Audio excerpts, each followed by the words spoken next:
Hello, everyone, and welcome back to Radio Free Urbanism, a podcast. It's about urbanism and stuff, which fortunately everybody here is into urbanism and stuff. Hopefully, everybody has other interests. Uh, that's always that's always nice. We've got Skitch in the live chat already. Delighted to have you, Skitch. But I shouldn't just chat with the live chat, especially not before I've introduced my co-hosts here. We've got Nick Laporte, the bike bum. Hello and welcome back, everybody. And we've got Ethan Myers, SEPTA Simp himself. Welcome everybody. Great to be back. Can't wait for another wonderful show. And of course, we're joined by Jason Zed, who is a very cool guy and joined us kind of last minute, but we're stoked to have you and kind of learn about your urbanism and your experience talking about these things and fighting for these things. So say hi, Jason. Hi, Jason. Great to be here. Excellent. It is great to have you. Whenever we have a guest on the show, especially a new guest on the show, we like to hear a little bit about your background. So why don't you tell us what your channel is and where you're coming from and kind of your biggest loves in urbanism. Give us like 2 minutes. Now okay, I guess. So my channel is actually quite small. I only really have 2 series of videos on there, but I'm from the Cleveland area, and that's more or less where I try to focus a lot of my YouTube stuff on. Really focusing on the issues of Cleveland, local transit, and urbanism, and more so also urbanism in the Rust Belt in general. So, yeah. That's fantastic. We were talking before the show about maybe creating a map where you can see all of the different places and people who have joined us on the show because it's kind of interesting to hear stories and experiences and maybe how good or how not good transit and walkability and bikeability is in these places around North America and around the world. So yeah, welcome to the show. We'll have more questions for you later on in the show, but first we're going to get a cool little update from our friend Nick. We got a little update. This has come from Vancouver City Council. So recently, well, not that recent, maybe a few months ago in the fall, we had a councillor, Christine Boyle. She was with One City Vancouver, which is a more progressive party in the city. And she was kind of our heart and soul as far as the urbanists go. She was the one bringing forward different bills that were to help make the streets safer. A lot of stuff having to do with cycling and pushing back on that, or bills having to do with red light cameras. Anything that had to do with making the streets safer usually came from her. Not always, but most of the time. But she left. She got elected and became an MLA in BC. It's basically, a member of parliament in Victoria, BC now, which is unfortunate for us in Vancouver, but hopefully she can spread that to the whole province. But there's going to be a by-election, and we've got somebody who might be filling those shoes, and that is Lucy Maloney. She was actually on the show a while ago to talk about street safety in Vancouver, and she's been an advocate for quite a while. She's basically the spokesperson for Vision Zero Vancouver, and she's running for city council with that same party, One City, which is really, really exciting because, we need somebody like that in council. When we had our election over 2 years ago, it really flipped to a more conservative, quote, suburban kind of angle across the board, and it was really hard to get anything done, and it still is. But it's good to have even just a voice in there for people to bring these things forward so that at least our voices can be heard, which is great. I love that. Yeah. Yeah, that is fantastic. And I'm stoked to see that Lucy is doing that. That's kind of a bit of a hey, we knew her before she was big and famous, and we knew her already when she was already making big differences in Vancouver. Can you give us a quick Coles Notes of kind of her history and the way that you know Lucy as well? Yeah, so she was actually from Australia, but she's been living in Vancouver for a bit longer than myself, so probably 8 to 9 years, I believe, with her family, and she lives downtown. Like I said, from Australia, but she's a lawyer. She has a law degree and an MBA, and I believe she pursued her career in environmental law and business. And yeah, she's basically the spokesperson for Vision Zero Vancouver. So anytime that they need somebody to talk on the news, like on CBC or any local news stations that they were talking about street safety or changes that were being made to the roads, and there was, a whole hubbub and backlash, she would be one of the people there to be on camera to talk about the issues and how we can shape our city to be a safer place for everyone. That's fantastic. That's That fantastic. is And I gotta exciting. say, you showing that launch video that she has as she's walking down the street. Geez, Vancouver is sure green, isn't it? It's very green. out here in Alberta. We're in the very gray brown of winter right now. I don't, I look forward to it greening up, but it always shocks me whenever I see It's a anything problem at times, coming out of Vancouver. It's that so green green. often is on the ground in the form of Well, yeah. moss on That's concrete. true. It's very That's slippery. true. I mean, it's pretty though. It's pretty. It I is like beautiful. looking at it. I'll say that. And there's that. still a nice mix of seasonal trees that love to throw down on their leaves during fall. Oh, yeah. So Yeah. we're not immune from that either.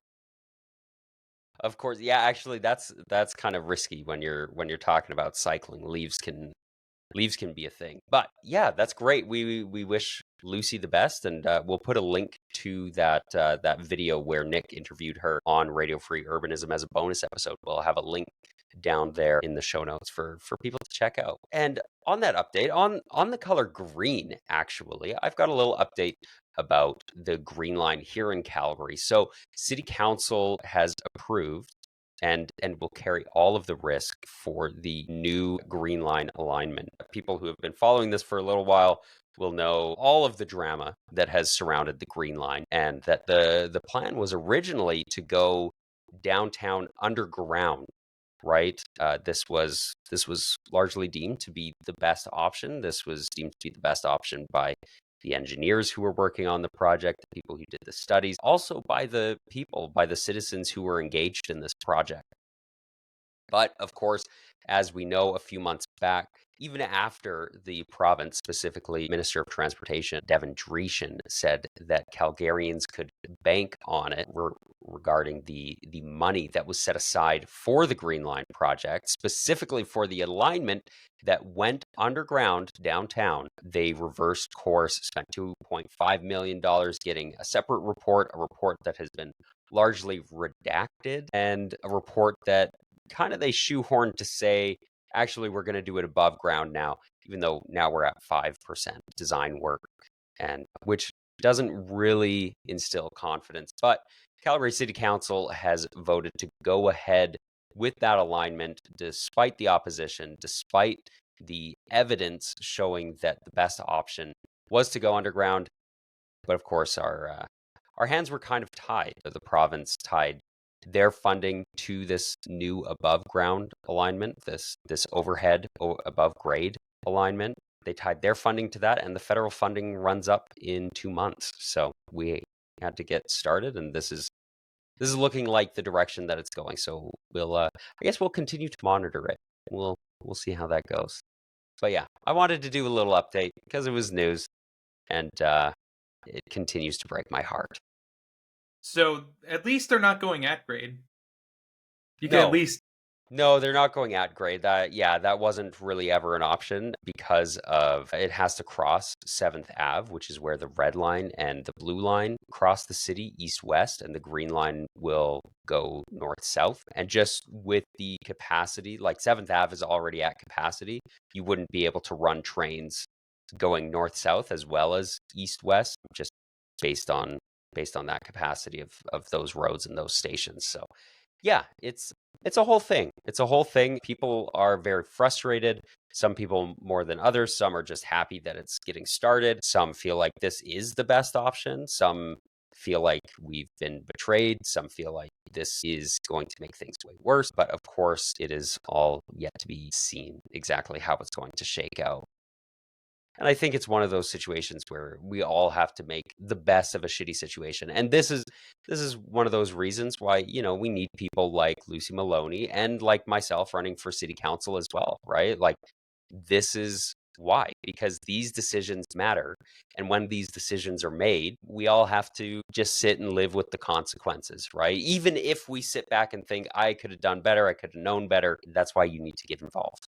Because sometimes it might be true. Sometimes you might know better, and sometimes you might be making better decisions. At least what you feel are better decisions, right? So, yeah. What do you guys think of that before we get on to our next stories here? Radio silence. Yeah. I think it's just it's been such an interesting debacle of the Green Line, because it was getting watered down, and then it wasn't going to get built at all.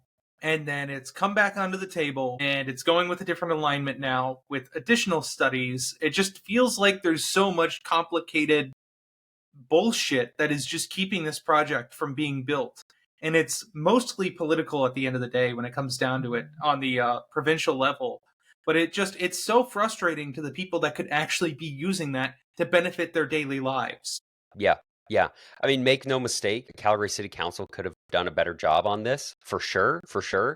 But it was the provincial government that really messed this up for the city of Calgary, for the people who want to, who want to live their lives and either already rely on transit or can imagine themselves making good use of the Green Line when that finally is up and running. Honestly, this project should have been done 10 years ago, and we can talk forever and ever about that sort of thing. But yeah. Nick, do you have a little story here? Who's typing in the show notes there? Who's ready to? Is this our story 3 already? Something. Is that where we're at? No. I just figure since I started the talking, I want you to do some talking, and then we'll get to story number 2. Sure, why not? Yeah, why not? We're coming back to the whole congestion pricing conversation, right? It's something that I feel like we're going to be talking about for a while, but it just got brought up. CBC, who was it? John Hernandez wrote an article. New York City just introduced congestion pricing. Why some experts say it could work in Metro Vancouver. So obviously this sparked a whole discussion on Reddit in the Vancouver subreddit. And it was fascinating to go in and just kind of dig around and see what kind of comments were in there. It's predictable. Like, come on, what were you expecting? It was all the same arguments against it, saying this is a tax on people going to work. This is a tax on the poor who don't have options. I won't be able to get to work if I have to pay this congestion. This travel tax, Nick. Yeah. It's interesting because this is kind of stemming from the fact that studies are showing, and I'm scare quotes here, that Vancouver has the second worst congestion in North America. And anybody who lived in Vancouver and anywhere else is like, that doesn't seem quite right. Like, I've lived in Toronto 10 years ago, and driving there was worse than driving here. But I think it's because the way that they look at it over a distance, like how long it takes to travel, whatever, like 7 kilometers. And they found that, it was really bad here. And I think a lot of that has to do with the fact that we don't have any freeways in Vancouver proper. So while it may take farther to get anywhere, you don't have to go as far to get to most places at the same time. So I don't know. It seemed like their conclusions were a bit fishy there. But the big reason why I wanted to bring this up was somebody in this thread on the Vancouver subreddit had a really great comment. I think kind of covered it really well. And for me, it's like this whole chicken and egg problem where it's like, okay, we don't want to tax anybody. It's kind of like we talked about a few weeks ago when it came to gas prices. It's like, we're not willing to fix the fundamental issues. We're looking for these tiny little, we're throwing people bones instead of fixing the real issues. And I feel like this is a part of that as well.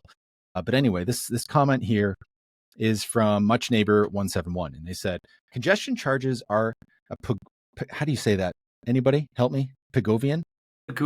Anyway, who knows? Some kind of tax. It doesn't change how much is paid, but how it's paid.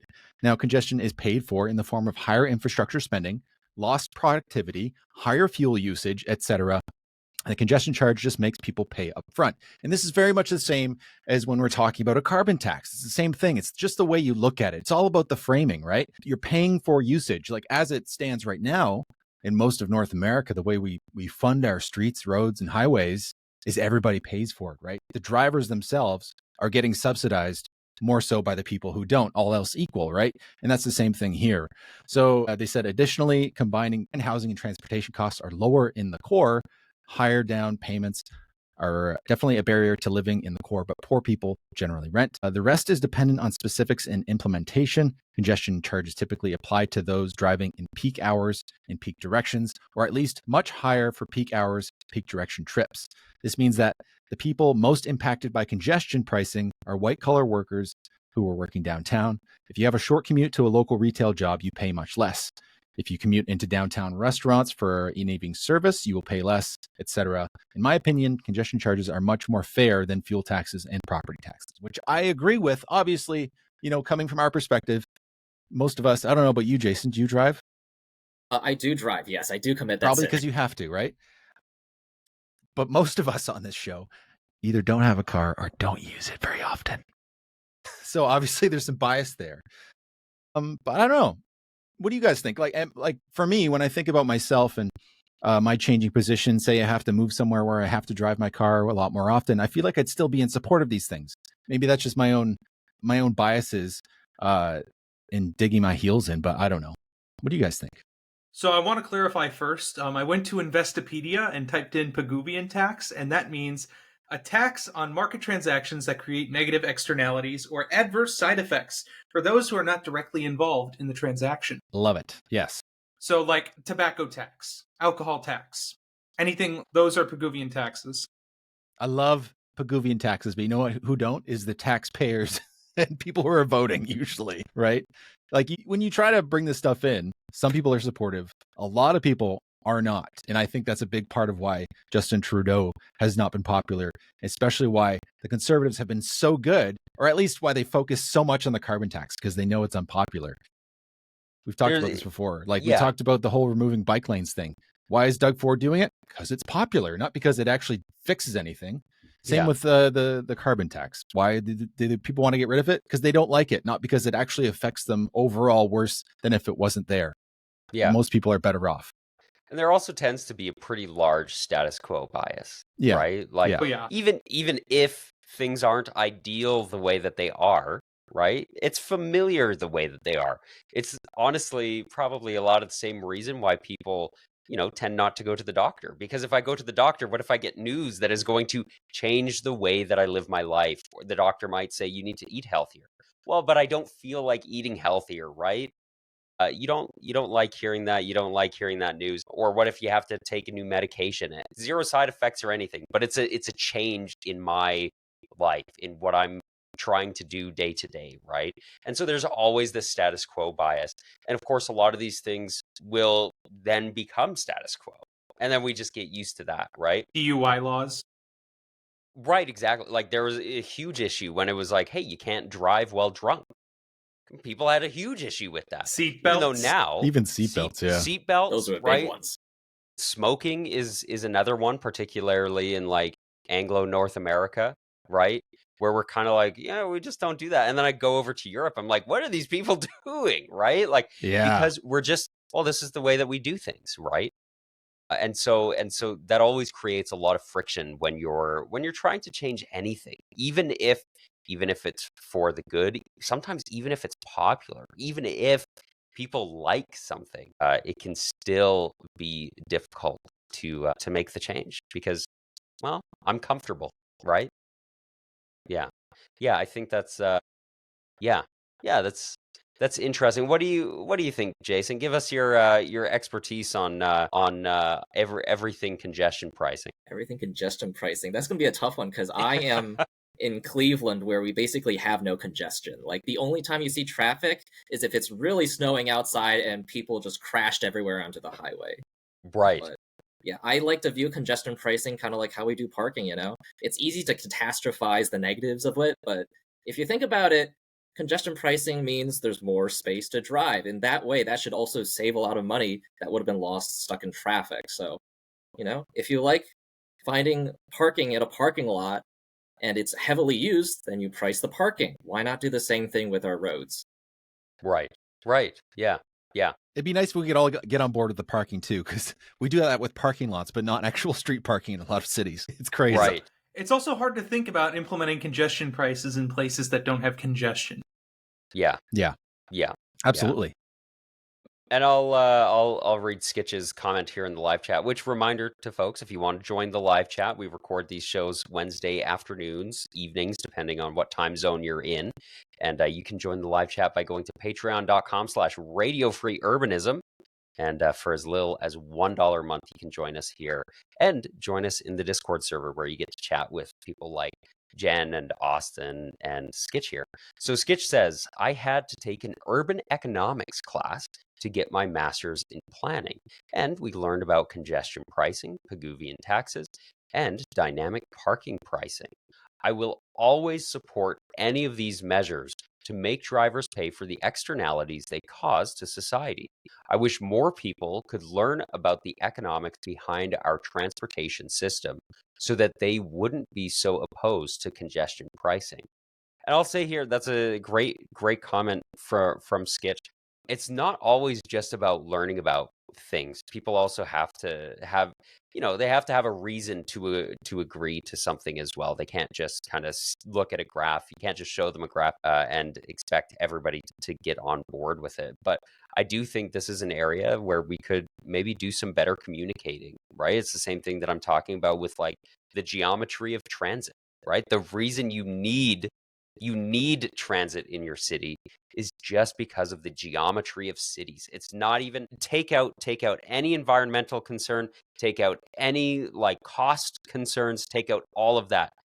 Even just from a geometric perspective, we need public transit in our cities. And so, yeah, I think finding ways to communicate these things would be huge. And now I'm thinking there should be somebody who takes on like a urban economics YouTube channel. That could be your niche, Skitch. I mean, you took one class on it, must be an expert, right?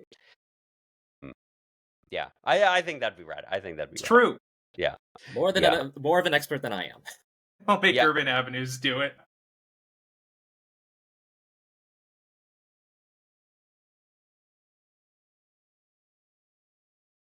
Please make Jamie talk all economics.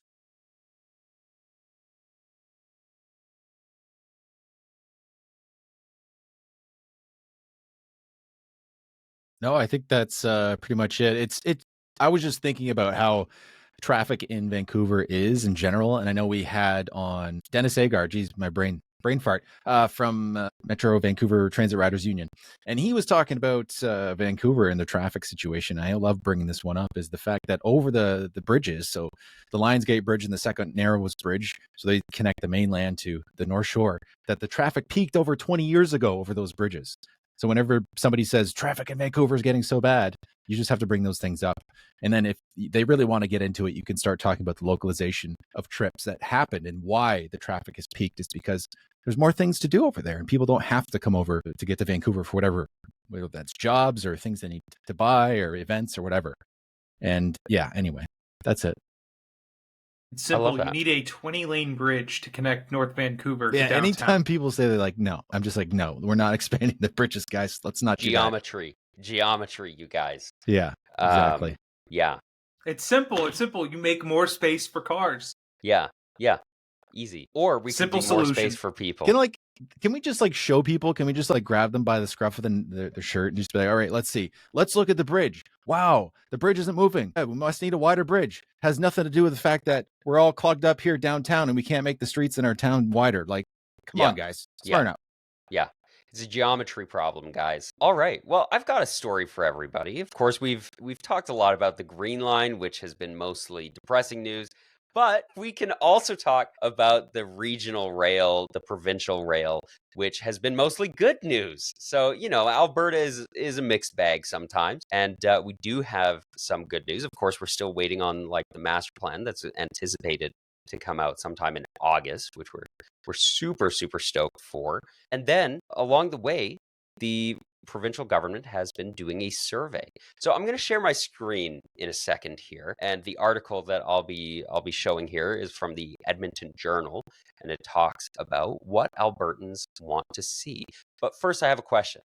How many Albertans do you think want to see the Alberta passenger rail? How percentage wise? All of them. Give me a percentage. How? Like, I would say like 68.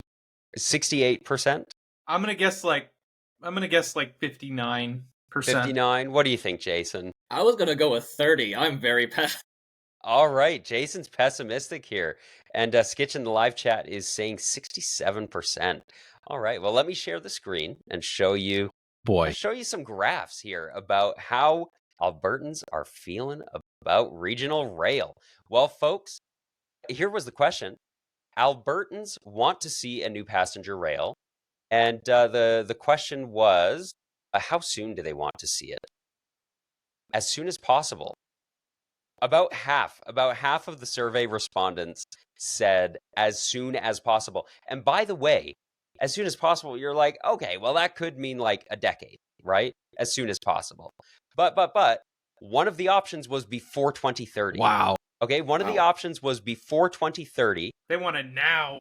Yeah. This is now, and this graph specifically that we're looking at is specifically for downtown to the suburbs. Okay, so we got downtown to the suburbs for regional rail. That would mean, you could have a couple stations along the way. You could maybe and stations in the exurbs like Okotoks or Airdrie, Chestermere, Cochrane, right? As soon as possible, right? Before 2030. Between 2030 and 2040, you get 600 people who are like, meh, after 2040 maybe, which I don't really understand people who are like, I want this, but hey, listen, I don't want it for 15 years. Please give it to me in 15 years, right?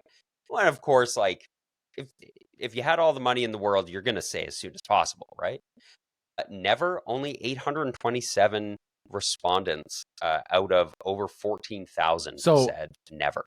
Only just under 8% said never or unsure. So that's like, we're talking the 90s of percent, 92% plus want this. Yeah. That's incredible. I'm not sure when I want rail. Right. I'm not really sure. Do it, and I mean, of course, that's kind of like they're trying to think of like a reasonable answer. They're thinking a little more complicatedly into the question about, I don't know. I'm not a rail expert. I don't know how quickly something like this could be built or maybe should be built, what the utility of it is. Totally reasonable response to any survey. There should always be an I don't know. So that's downtown to suburbs. Downtown to airport has even more support. Look at this. Downtown to airport as soon as possible. Almost 9,500 people out of 14,383 responses received. Wow. Huge. Wow. Calgary to Rocky Mountains. A little less possible, but or wanted. But that's definitely a tourism bias. They're like, screw those tourists. Totally, right? But still very popular. And then Calgary to Edmonton, huge support here, right? This is something that Albertans are incredibly passionate about. What a great headline. Like 90% of Albertans want high-speed rail between our two major cities. Yeah. That's great. It's a huge deal. This is something you just chat with people on the street. People want this. People hate driving the highway between Calgary and Edmonton. And because a lot of us either do business in the two cities, or we have family or friends in the two cities, or maybe, people in Edmonton just realize Calgary's better and they want to come hang out here sometimes. They want the train to get here. I was having dinner with a couple friends who have grandkids who live in Edmonton, and they were thinking about how wonderful it would be if their grandkids could be dropped off on the train. Their parents could see them off on the trains at the train station, and then grandparents could pick them up here in Calgary. Easy way to reconnect with a little bit more family. This would also turn, if you did like true high-speed rail, you'd be turning Calgary and Edmonton into one super region, right? Like kind of bigger of a metro region. And of course, you've got questions on there about who should Alberta's passenger rail network be owned and operated by. It was a pretty straight mix between a provincial government, private company. Should it be owned by the provincial government? What's the green? The green. So this is hybrid government ownership with private operations. So more similar to what the UK does, right? But everybody, for the most part, agrees that the provincial government should own the rails at the very least. But some people think that, maybe a private corporation could run this. And then we talked about the fares here as well. For a 3-hour one-way trip, I'm quoting from the Edmonton Journal article here, between the two major cities, the average price indicated by respondents was $53.32. with a median reply of $40. Those numbers rise to an average of $71.51 and median of $50 if the travel was faster than 3 hours. I was actually surprised by how much people were willing to pay for this trip. I thought that was pretty impressive. If I'm gonna pay for a train trip, it had better be faster than the car, right? Like I'm not riding. Well, I would ride a train for 3 hours. Let's be real. I would still pay for the train trip. But if we're going to do this, I think we should do it right. But yeah, I'll pause for a second. What do you guys think so far? I'm really excited just Yeah. in general to see the public engagement and interest in this. I think that's fantastic because I think people really see the value of it, especially in between two cities. It's very straightforward and simple. It's like, hey, I go to Edmonton once in a while. I don't like driving. It'd be nice if I could just get on a train if I was whatever. I was just going downtown to watch a hockey game for a night with my wife. Like we could just get on the train and then in the morning come home on the train. That idea I think is very attractive for a lot of people and not having to deal with the hassle of going to the airport.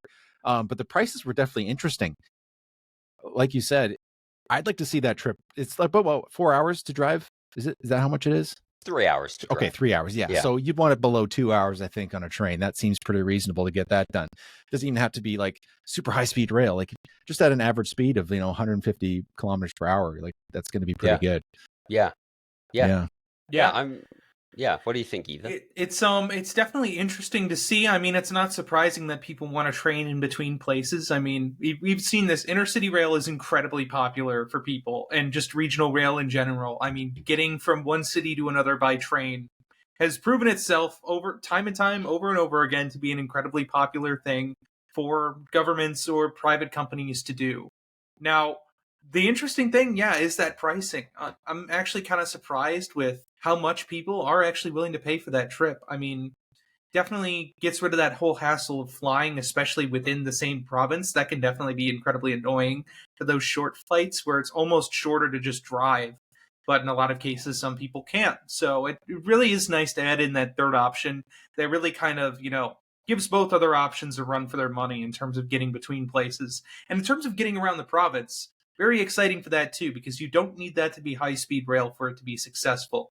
Because those thinner routes that go out to smaller towns in the province are going to really prove themselves to be effective at building those communities that they run to a lot stronger than they are now. Yeah.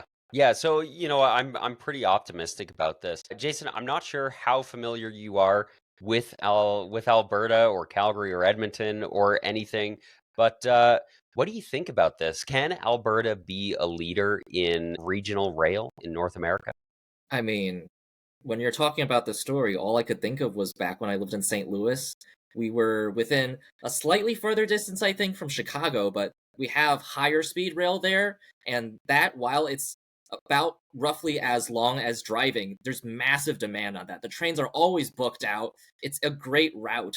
And I know doctors using that route. I know plenty of wealthy people using that route. It's not just a transportation form for the last resort. So I think there's a massive opportunity here that I'm really glad that some people at least are potentially going to take advantage of. Yeah, exactly. Yeah, like I remember talking about that route, the Lincoln between Chicago and St. Louis. I remember riding that on Juneteenth, and it was like having to fight for my seat on that train. It was absolutely slammed, and it wasn't like a midday train either. It was the 6 a.m. run. So, yeah, it's an effective service when it's packing the 6 a.m. run on a Monday. Yeah. Trains get well used, and to tie it back to the Green Line, because everything in Alberta politics or Calgary politics right now seems to come back to the Green Line, which is maybe a little bit sucking up the oxygen because we can do a lot of things. People support municipal-led LRT projects with continued investment from the provincial government. Strong support is at 10,331 responses, or 10,331 out of 14,381.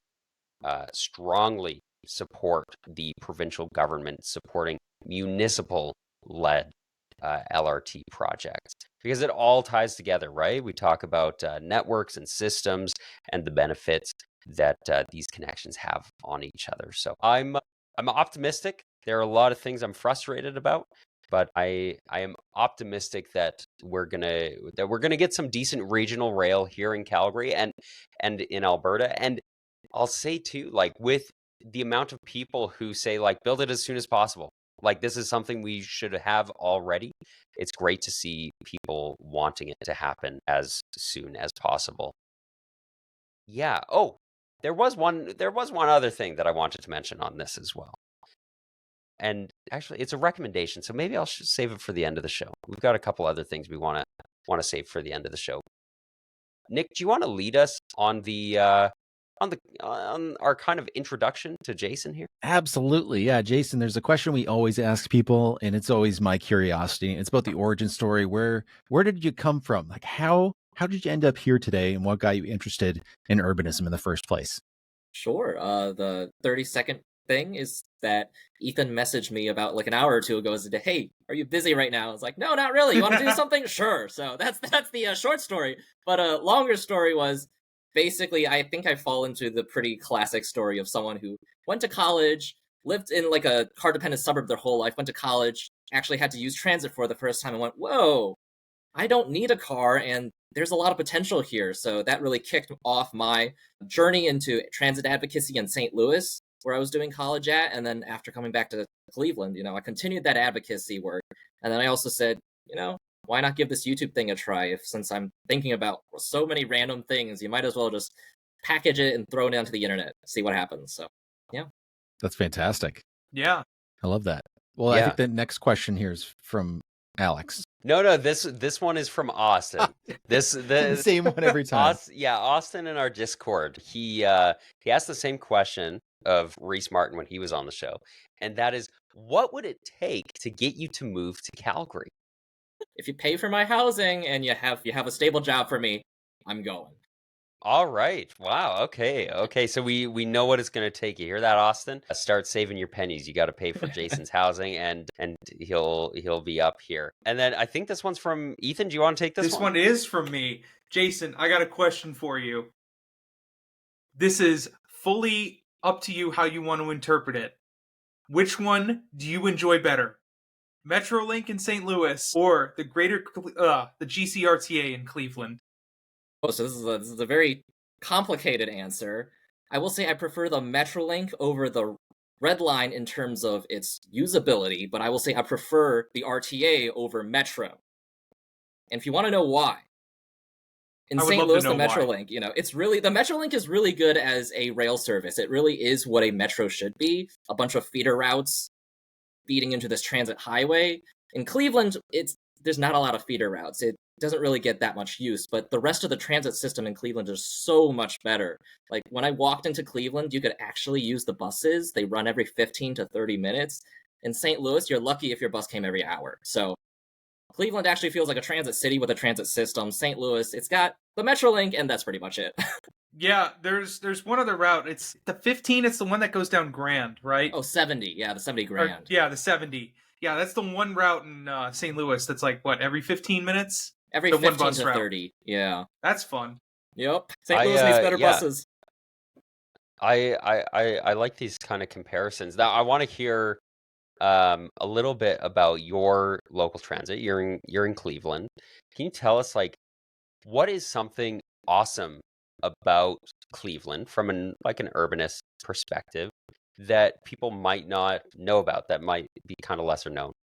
Sure. I don't know if this is lesser known, because I know like a lot of y'all are really into the urbanist stuff and urbanist spaces and news, but I think Cleveland recently passed a lot of legislation that is what some might call as the 15-minute city legislation. They're basically completely redoing like the zoning along any sort of frequent bus corridor. And so as a consequence, the RTA indirectly has control of zoning in the city, because the moment they make a certain bus line more frequent, the zoning around that bus line ultimately just goes up. You can upzone immediately just massive chunks of the city. So there's a lot of power there. And then also, I think something interesting about the RTA, it's got a lot of weird transit. We've got the Red Line, which dates back to the 1950s and 60s, I think. It's one of the earliest forms of like the modern metro, I'd say. And then we have a bunch of bus routes that are actually not too bad for a city that has gone through as much as Cleveland has. I don't know if you're familiar with Cleveland, but it's that typical Rust Belt city where most of the population bled out to the suburbs, the local economy sort of went upside down, and just seeing the fact that we still have any resemblance of a transit system that kind of feels like a mini Chicago in many ways. It's kind of incredible here. So, my 2 cents. Yeah, that's fantastic. Have anybody here other than Jason been to Cleveland before? It's been a minute. I've been to Sandusky many times, but I've never been to Cleveland. Okay. I've been to the Cleve. I've been to the land. I've been to the Cleve. You're funny, Ethan. I like you. Yeah, that's awesome. Well, I think we're gonna have to take a Radio Free Urbanism trip to Cleveland sometime. We've got a lot of field trip plans. So if you want to support those plans, you can do so for $1 a month by going to radio or patreon.com/Radio Free Urbanism and subscribing for $1 a month to help us get there. Might be a while. But so tell your friends too, leave reviews, all that stuff. We've got some listener questions, and this is for everybody to answer. So, Jason, you're welcome to chime in as well as always. And this one comes from Hendrik de Schmidt, who says, I'm from Rochester, New York, and the obvious redesign that's already rubber stamped and funded is the removal of the northern section of our downtown or inner loop highway. However, beyond that, the most egregious thing in need of attention is a massive surface parking crater at Chestnut and Main. It's in one of the most vibrant parts of downtown, directly across from the Eastman School of Music. And every time I ride by, I can't help but shake my head a bit at the magnitude of missed opportunity. I would love to see some 4 to 6 story mixed use development on the land, preferably with a modern concert venue, as the city recently lost its main concert hall for medium-sized touring acts with the shutdown of the Main Street Armory. So this is kind of interesting. You got that pulled up on the map there, Nick? Yeah, there's the inner loop highway that crosses the river. Yeah. Yeah. Okay, Yeah. interesting. And so the removal of that has already been rubber stamped, is what Hendrik's saying? Yeah, so you can actually see on the map where they have removed the highway on the Right. loop.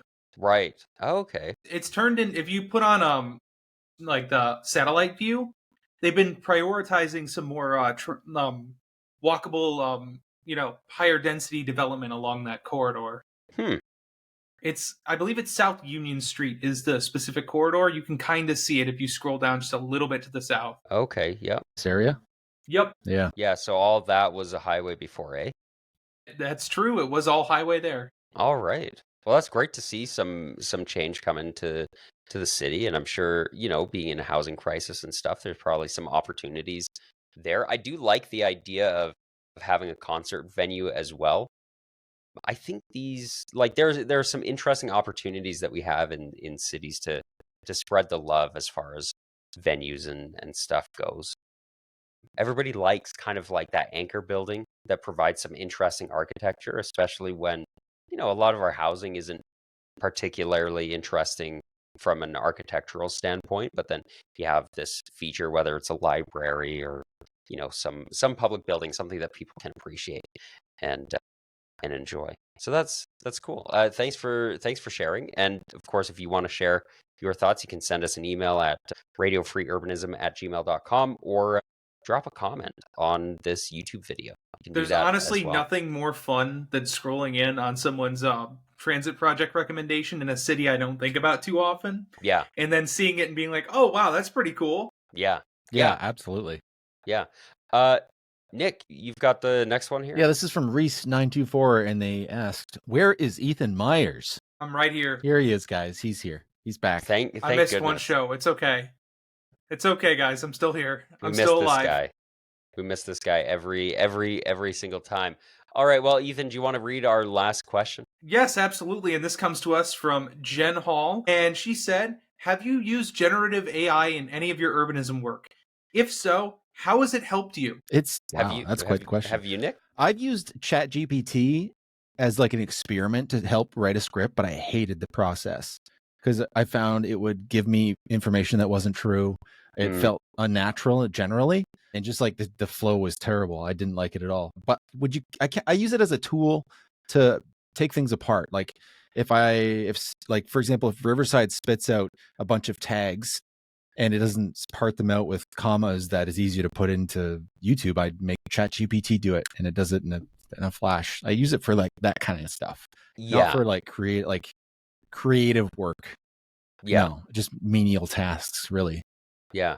What about you, Jason or Ethan? I haven't used ChatGPT or any real AI generation software. I think the only thing that could come close would be Adobe's generative fill, is where I've attempted to use it to help, fill out some thumbnails before, but it never really turned out to the effect that I really wanted it to, because I just feel like it doesn't help me scale images very well, and I just do not like the whole logic behind it, so I've stopped using it. And there's no thumbnail on my videos that uses any AI. I've attempted, hasn't worked, never thought it would work, never, just really hasn't worked at all at this point. And I don't see it ever going into my workflow. Jason, what do you think? Yeah, I'm very much on the same page there. I think I considered using generative AI at some point for the script, but then I realized, like, most of the video styles I'm trying to go after are specifically referring to personal experience and stories, and that's just not something you can get with generative AI, so it's not really going to be too useful for me. Yeah, exactly. I use ChatGPT a little bit for work and writing show notes for different podcasts that I edit at work.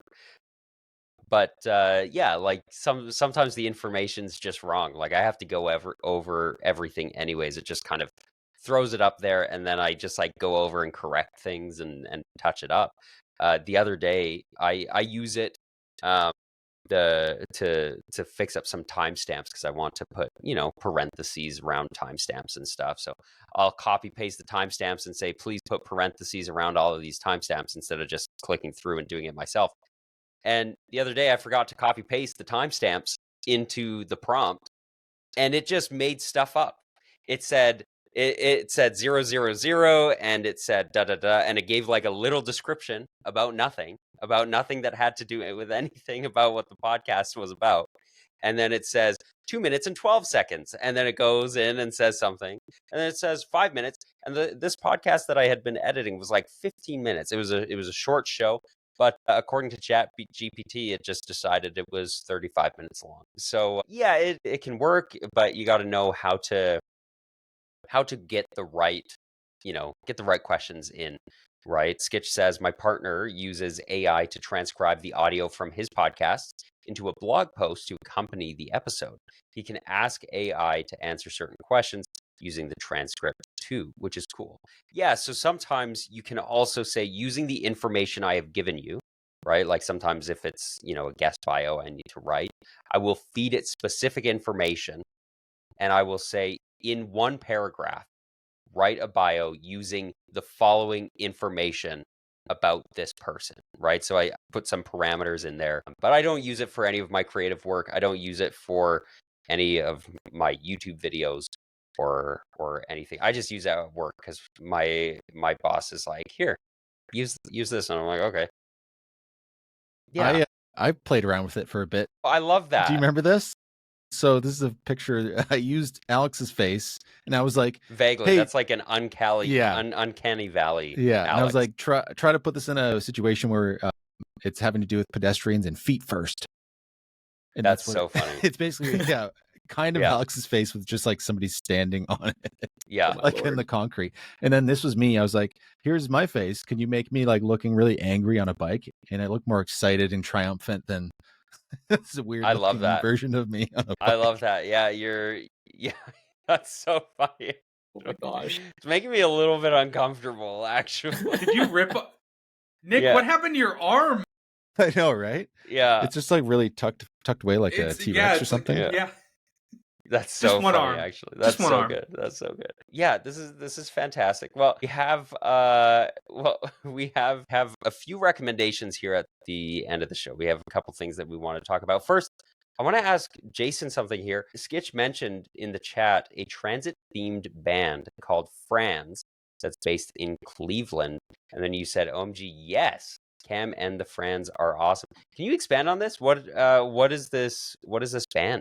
Sure. So one day I found out that transit bands are apparently a thing in this world. And I was like, does Cleveland have a transit band? So I go on Google. I find this band called the Franz, which is an RTA-themed transit band that sings about the RTA and, bus riders and like the random routes here and all sorts of other stuff. I was like, this is so cool. And the person leading it is Cameron Mays. He creates some amazing music. And I went to some of his local concerts, that kind of thing. anyways, the Franz, incredible that Cleveland has a transit ban to begin with. So I don't know. I'll just say that. That's fantastic. I'll be checking them out. And Skitch says I found them through the Overhead Wire podcast. Yeah, and now hopefully some people will find them through the Radio Free Urbanism podcast. Yeah, so there we go. I think that's fantastic. Well, let's talk about Ethan's Wug Mug. What's yes, getting guys, to I got a beautiful Wug Mug today. What grinds your gears, Ethan? Oh man, so I was doom scrolling TikTok the other day, and I ran into a account that I've seen a few times before called What History. And this guy normally makes like on the grind set, makes like 5 or 6 TikToks a day. Like we're talking like absolutely pumping out like the standard like talking over like information TikTok like type videos. I'm sure you probably get the gist. But I'll share the last few seconds of this short video here because just a little line just made my blood boil. Just a little bit. It was not a fun time. Here we go. So I'm sure you guys probably saw that there. Yeah. You know, I'm someone who wants bicycles and buses. I'm that person. No one wants that, but, you know, apparently no one wants it. But, you know, you would think of someone who talks about history that maybe they would understand, you know, a little bit more of the contextualization of why we have, you know, very car-centric cities in the U.S. and how a lot of it surrounds, you know, racism at the end of the day. And it's really, really blindly ignorant to be against that when you are creating history-based content. It is just so tone-deaf at the end of the day. I just couldn't believe it. It made me pissed. Yeah. I also think, you know, different people are into different things, right? Like I don't like celery, but you know what? To the people who do like celery, for whatever reason, enjoy it. I'm happy for you. I'm happy there are celery farms out there to feed you with all the celery that you want. But it's not for me. And I think it's fine for different people to be into different things. I think it's fine for some people to literally not care if we have bike lanes or if we have buses or if we whatever. I think it's fine for some people to just not care. That said, I think it's crazy to say that nobody wants those things. So many people want those things. I mean, I shared this survey, right, about that's gone out to Albertans about, hey, what do you want and when do you want it, right? The truth is we want trains and we want trains ASAP, right? We want ways to get around our city. We want safe, reliable, comfortable transportation options, right? And bikes and buses are among those transportation options. You know, if I have the option between a bus and a train, I'll take a train every single time. If it's between bikes and trains, I'll take a train every single time. But we need those options, right? A variety of options. Variety is the spice of life. So I'm not going to yuck anyone's yum on that. Maybe that's what he was saying. He's like, nobody wants this. They want trains. Yeah, maybe he's just like really into trains. I'm sure. Just a train lover, bike and bus hater. Yeah, he's a train-only urbanist. He did say earlier in the video that he did want to double the amount of highways around San Antonio. Oof. So, you know, I don't think we're talking about a train urbanist here. Was he kidding? I don't think so. This wasn't sarcastic. That's expensive. Like even not even from like you know, talking about like, you know, car dependency and stuff. That's just expensive. That's just a lot of money. We're talking about, they were doubling down in the comments. So, I mean, okay. You can troll to an extent, but I mean, like, once you start doubling and tripling down on it, I mean. Yeah. Okay, well, you know. I do my fair amount of trolling in this channel, but, you know. Yeah. Well, that's, that sure is something. What do you think, Jason? Bikes or buses? That's, I don't know. I'm one of those people who really hate talking about mode because I'm all about the service. So I'll just put that out there. Okay. Yeah. You know what? I appreciate that. You're gonna go hard against the people who are train only urbanists, I guess. Oh yeah. Yeah. Nick, of course, we know is gonna choose bike because he only sees buses. Everybody's as a got tow a favorite truck. mode. Yeah.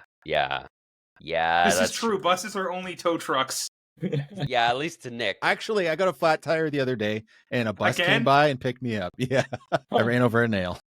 That's fantastic. Perfect timing. Not the getting a flat tire, but being able to use the bus as a tow truck. I think it was funny because I literally switched my backpack, because I had to bring some like documents and I needed a bigger backpack with me. And I was like, I don't have all my bike repair kit in here. I was like, I'll be fine. I'm not going to, I got a flat. Yeah. Yeah, of course. Of course. Yeah. Well, Nick, you've got a book recommendation for us. Yeah, I just finished reading Nolan Gray's book, Arbitrary Lines, which focuses on zoning across the United States. And overall, very good. Solid 4, maybe 4.5 out of 5 when it comes to zoning. A lot of it goes over my head. Sometimes I might be half paying attention, right? It's not something I'm super passionate about, or I've only got so much bandwidth, guys, but I wanted to read this book and kind of get into it and see what it's all about. But yeah, he talks about zoning. He talks about the way that zoning affects the way we move around our cities. Talks about how it affects all the externalities, Pigouvian taxes. I'm gonna remember that word, but talks about externalities that come with it and the way that we've zoned our cities, the racism that's tied to it, redlining, and he goes through all of this stuff. And let me caveat and let me say, like I said, I got a sieve up here. I don't remember everything, but this is something that was mentioned to us after the show last week. I mentioned I was reading it to our guest Kyler, who mentioned to us, and there's a spoiler here. Just like, turn off the show maybe if you don't want to hear any spoilers. But near the end of the book, there's an entire chapter on Houston, kind of praising Houston and the fact that they don't have zoning. And it seemed very odd to me because a lot of it, I took it in and I was like, yeah, some of it makes sense. Like they don't have zoning. They have these deed restrictions, which can basically expire. You have to look at them every 10 years or so. And if we don't need them and we've lost our use for them, we can throw it away and then it's fine. And I get that. But there's so much wrong with Houston from an urbanist perspective that it seemed like a weird one to really hang on, especially when the fact that he talks about car dependency and how it's a big problem and that's come from zoning. It seemed weird. It was just weird, just that one chapter in particular. That's what I'll say about it. Definitely worth reading.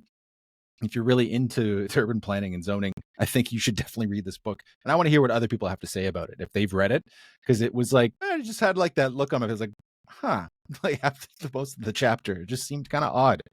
Anyway, he does talk about how we should kind of look at other nations and the way that they do things, especially Japan and their zoning laws, because that seems to work a lot better in that respect when it comes to, reducing a lot of externalities in the way that we live in our cities.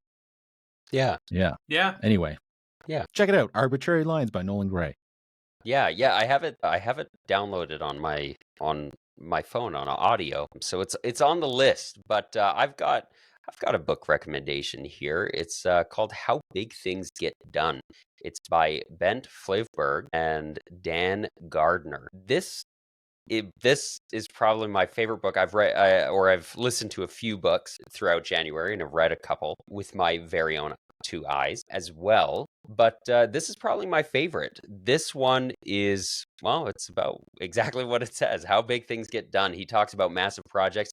He talks about how the Empire State Building was completed on paper before it was ever completed on the ground. He talks about how it was basically an assembly line to the construction. They knew how many stones, how much concrete, how much steel, how much everything they needed in order to complete this building before it even started.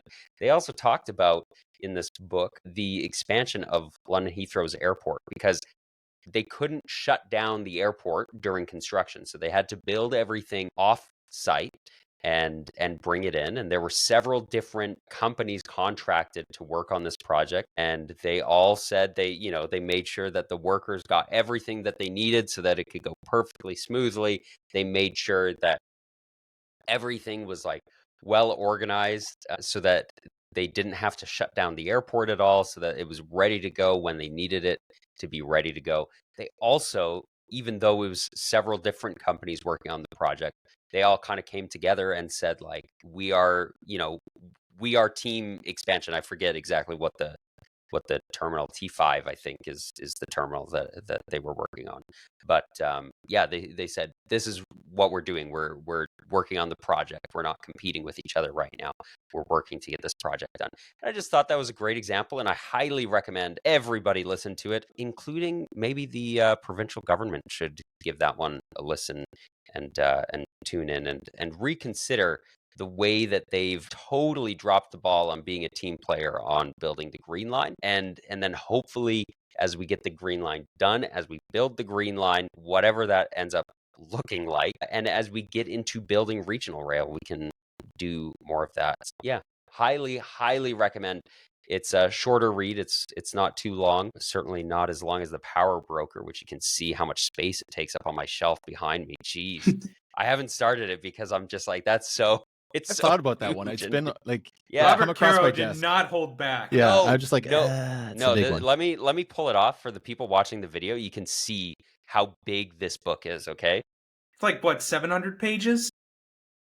look. Is it bigger than the high cost free parking? I think so. I listened to the high cost of free parking, and that's another good book. So okay, all right. By the end, so he has some note on sources, notes. Let's see. Okay, so yeah, the end of the book is on page 1162. This is a massive book. So that's why I haven't started it. It's a little bit intimidating. I also have this one on audio. I'll probably listen to it on audio first because I listen a lot faster than I read, and so I'll probably listen to it first. But eventually Sorry. I'll read this so I can take notes and stuff in it. But yeah, There's also a stage performance of it. really, Yeah, I need to remember where it was playing, but I remember that there was like a Power Broker stage performance. What? Yes. That's incredible. that is incredible. Jeez. I want to know who wrote that and who Yeah. set that up. That's crazy. Yeah. And where can I get a copy when you see recording of this? Yeah, could we get like Denis Villeneuve to make a Power Broker movie? Could you imagine? Just long shots of infrastructure. This will be the next Christopher Nolan film. Yeah, yeah. Yeah, there's a lot of good books out there, and I think we're blessed to have so much knowledge and access to so much stuff.